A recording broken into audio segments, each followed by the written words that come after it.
Tohle to ber.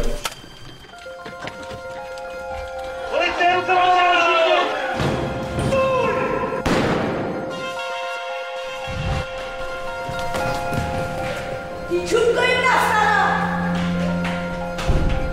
Ten to teda sakra zaplatí. Ten zaplatí do tak opravdu. Tak mluv, kdo ti to udělal? Čekám, že je potrestáš.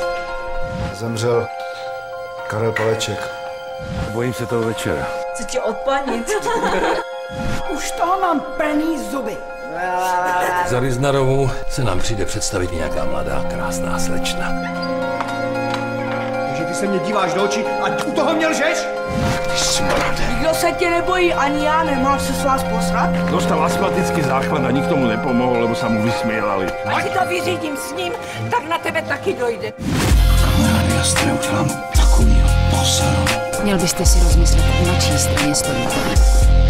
Podehráš ty parchantky. Nějaká dostá, ne? Nechápu, jak může vědět, kde se pohybuje. To je dlouhodobá záležitost, pane majore. No, je pravda, že se o vás říká. Stopy, který nedostala laborka, to je absolutně neprofesionální práce. Doufám, že víte, na kterou stranu se máte přiklonit. Co to máš v ruce? Dej to! Obklopili mě. Měli v ruce nůž. A donutili mě, abych se spukla do náha. Vypadně odsaď! Učil jste mýho bratrance, než jste ho zabil. Přišla naše chvíle. Měl byste si dát pozor.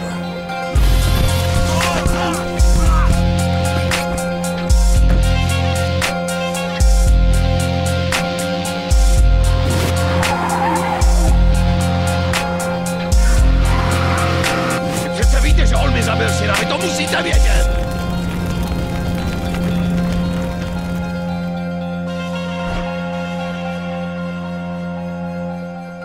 Asi vás brzy ošukám.